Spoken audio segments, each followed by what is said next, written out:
अन्योंहासेयो। आज हम सीखने वाले हैं लेसन में grammar point, country name and. तो चलिए आज का हमारा लेसन स्टार्ट करते हैं।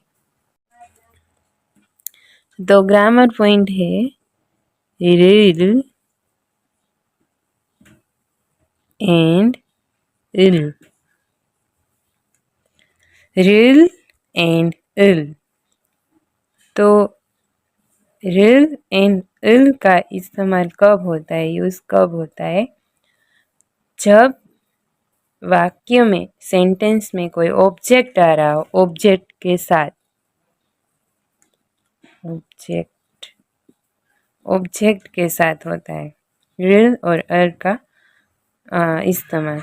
तो अभी ऑब्जेक्ट किसे कहते हैं, चलिए उसे समझते हैं। फर्स्ट,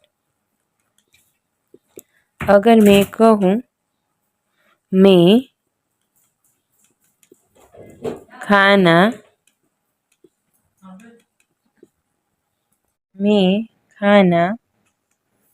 खा रहा हूँ, सो मैं खाना खा रहा हूँ, इस वाक्य में ऑब्जेक्ट क्या है? मैं खाना खा रहा हूँ। खा इधर वर्ब है, दिस इज वर्ब, क्रिया। खा रहा हूँ ये वर्ब क्रिया है, मैं ये सब्जेक्ट है। तो खाना क्या हो गया? ऑब्जेक्ट। ऑब्जेक्ट यानी तुम क्या कर रहे हो? मैं ये कर रहा हूँ, मैं इससे खा रहा हूँ, मैं उससे मिल रहा हूँ। तो ये खाना है, ये ऑब्जेक्ट। तो हम इन खाने को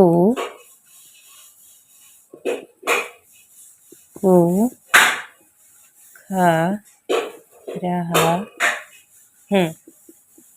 मैं खाने को खा रहा हूँ। तो एक खो, खाने को जो हम हिंदी में को लगाते, मैं खाने को खा रहा हूँ, मैं कपड़े को पहन रहा हूँ, मैं टोपी को पहन रहा हूँ, मैं पेन से लिख रहा हूँ। तो एक को जहाँ पर भी आता है वहाँ कोरियन लैंग्वेज में रिल और इल आता है। मैं खाने को खा रहा हूँ, मैं कपड़े को पहन रहा हूँ, मैं पेन से लिख रहा हूँ। तो जो इससे पेन से लिख रहा हूँ, पेन से। तो हिंदी में हम जो से लगाते हैं या फिर को लगाते हैं, कोरियन लैंग्वेज में रिल और इल लगता है। रिल कब लगेगा?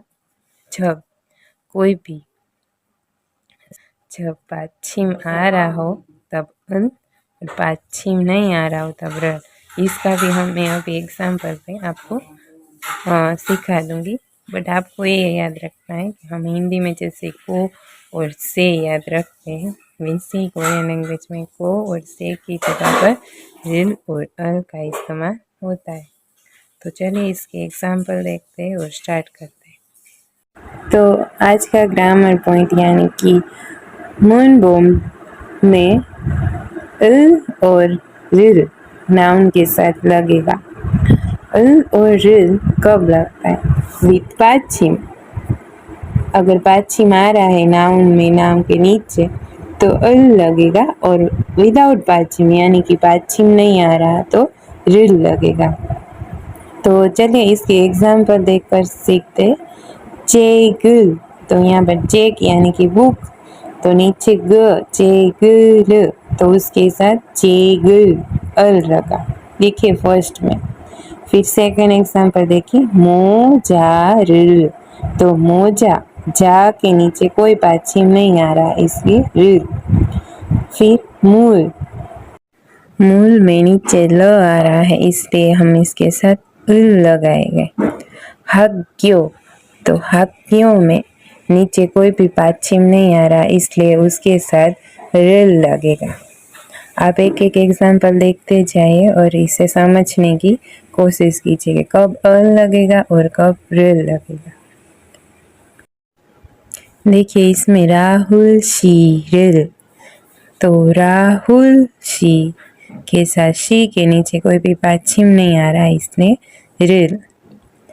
ही झारल, तो ही झारल में झा के नीचे पाछिम नहीं आ रहा तो रिल। छिकापल, तो छिकाप के प आ रहा है इसलिए अल।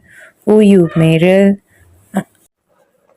यहाँ पर देखिए एग्जाम्पल, चेगल इकता, चेगल यानी कि बुक को, किताब को, इकता, इकता यानी पढ़ना।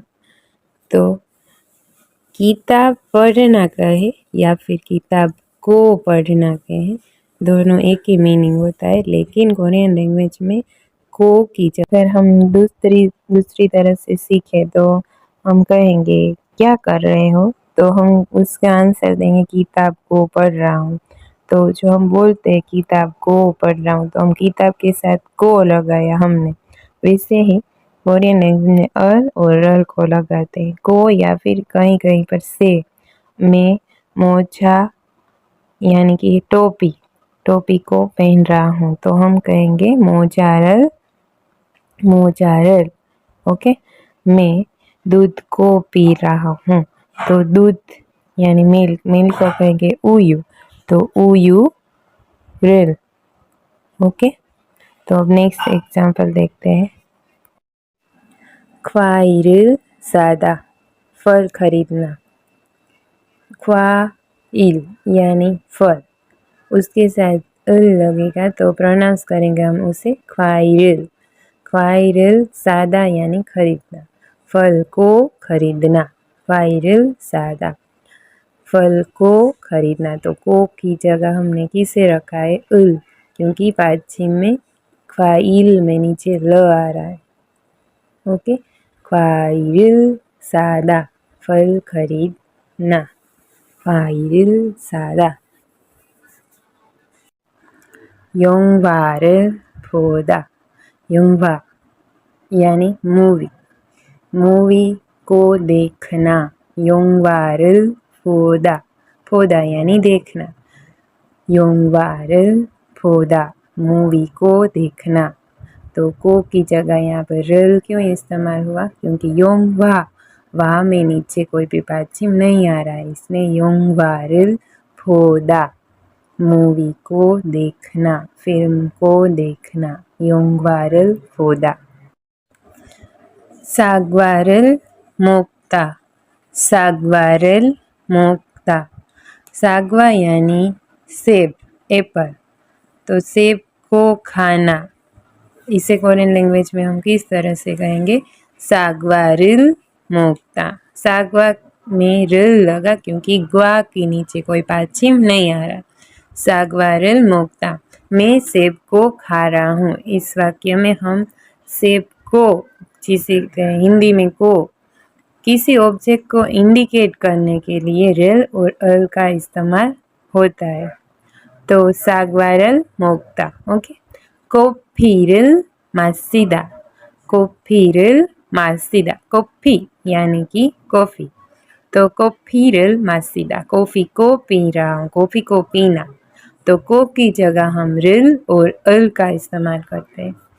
अभी ये रिल और अल हमने सीखा कि जहाँ जो ऑब्जेक्ट को इंडिकेट करता है, जो हिंदी में हम को लगाते हैं, का लगाते हैं, उसी जगह पर रिल और अल लगता है।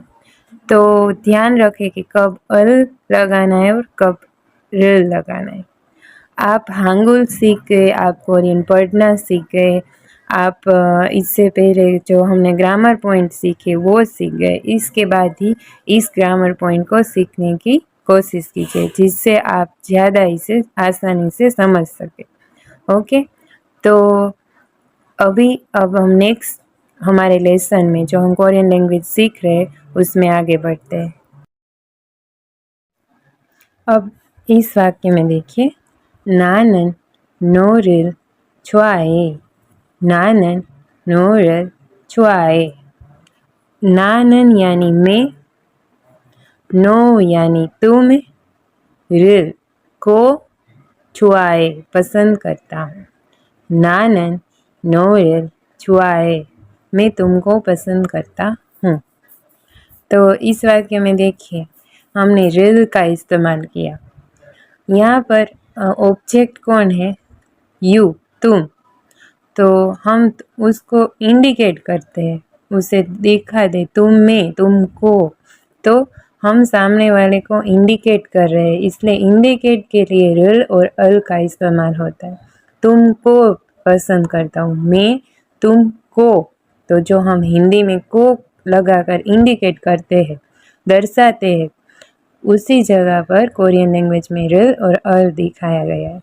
तो हमने पहले जो एग्जाम्पल देखे ये उससे थोड़ा डिफरेंट है। तो इसमें समझिए, नानन नूर छुआए मैं तुमको पसंद करता हूँ। जीसूनन नारिल आन छुआए, जीसूनन नारिल आन छुआए यानी कि जीसू मुझको, रिल को क्या कहेंगे? मुझको, आन नहीं, छुआए पसंद करती, जीसूर मुझको नहीं पसंद करती, जीसूनन नारिल आन छुआए, जीसूनन नारिल आन छुआए। इससे हमें दो सीख मिलती है। रिल की जगह को हमने लगा कि मुझको, मुझे इंडिकेट करती हूँ, मैं मुझको नहीं पसंद करती, इसलिए हम हिंदी में जो को लगाते वहीं रल लगा। और दूसरा पॉइंट, सेंटेंस एकदम हम हिंदी में जिस तरह से पहले नाम आया, फिर मुझको आया, फिर पसंद नहीं करती क्रिया आई, वैसे ही जैसे हिंदी में है वैसे ही सेंटेंस कोरियन लैंग्वेज में बन रहे हैं। छोनन ख थानोरल आरायो, छोनन ख थानोरल आरायो मैं ख यानी उस, थानोरल शब्द को, आरायो जानता हूँ, मैं उस शब्द को जानता हूँ। छोनन ख थानोरल आरायो, छोनन ख थानोरल आरायो है ना इजी। रिल और ऑब्जेक्ट पार्टिकल आप जिस तरह से कोरियन लैंग्वेज को आगे सीखते जाएंगे आपको एक समझ में आ जाएगा कि इसे हम कहाँ कहाँ यूज़ कर सकते हैं। ओके, तो आज के लेसन में हमने सीखा रिल और अल। नेक्स्ट लेसन में हम सीखने वाले सारी कोरियन लैंग्वेज की मेन वर्ब्स यानी क्रियाएं, और उसके बाद उस क्रिया से हम सीखेंगे प्रेजेंट टेंस। तो मेरे वीडियो को देखते रहिए, लाइक करते रहिए और कोरियन लैंग्वेज को सीखते रहिए हिंदी में। और हिंदी में कोरियन लैंग्वेज सीखना इजी है इंग्लिश से ज़्यादा। तो आप सब्सक्राइब करें, लाइक करें और शेयर करें। Okay, bye bye.